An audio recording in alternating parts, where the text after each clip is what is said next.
আওয়ামী লীগ কি আগামী জাতীয় সংসদ নির্বাচনে অংশগ্রহণ করতে যাচ্ছে এ বিষয়ে আপনাদের মাঝে কয়েকটি কথা বলার চেষ্টা করছি।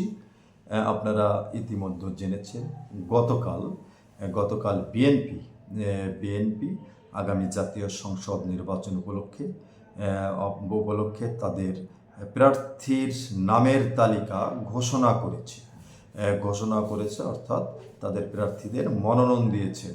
অবশ্য বিএনপির মহাসচিব বলেছেন এই তালিকায় চূড়ান্ত তালিকা নয়, পরিবর্তনও হতে পারে। সেখানে 37 জনকে মনোনয়ন দেওয়া হয়নি, অর্থাৎ 37টি আসনের প্রার্থীদের মনোনয়ন তারা এখনও দেননি। এখন এই 37টি আসনে কাদেরকে মনোনয়ন দেওয়া হবে? এই 37টি আসন কি জামাত ইসলামের জন্য রেখে দেওয়া হয়েছে? আওয়ামী লীগ যদি নির্বাচনে অংশগ্রহণ করে, তাহলে কি পূর্বের যে জোট বিএনপি জামাত আবার কি জোট হতে চলছে? এজন্য কি 37টি আসনে এখনো প্রার্থীর নামের তালিকা ঘোষণা করা হয়নি, অথবা অন্যান্য তাদের সহযোগী জোটগুলোকে দেওয়া হবে?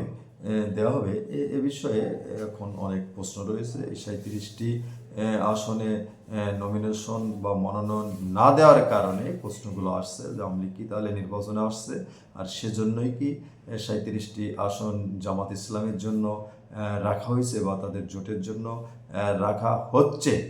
যাই হোক, এটা সময়ে যত যাবে তত স্পষ্ট হবে। আপনারা সকলে জানেন গণভোটের বিষয়ে সরকার বলেছে 7 দিনের ভিতর দলগুলোদের সিদ্ধান্ত নিতে। ওদিকে বিএনপি তাদের জায়গা থেকে অনড়, তারা বলেছে জাতীয় নির্বাচনের দিনই গণভোট হতে হবে। জামাত ইসলামও বলেছে জাতীয় নির্বাচনের আগে হতে হবে।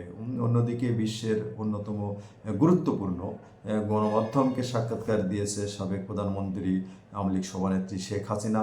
তার ছেলে সজীব ওয়াজেদ জয় মানবাধিকারগুলো, পৃথিবীর অন্যতম মানবাধিকারগুলো বাংলাদেশ সরকারকে চিঠি দিয়েছে। মানবাধিকার লঙ্ঘনের সব কিছু মিলে আগামী নির্বাচন কি ফেব্রুয়ারিতে হচ্ছে, আওয়ামী লীগ কি অংশগ্রহণ করছে, অথবা জামাত বিএনপি কি আবার জোট হতে যাচ্ছে?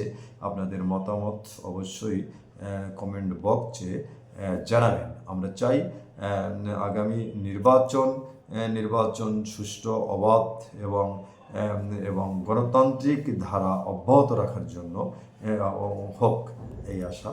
সবাই ভালো থাকবেন। আজকে পর্যন্ত।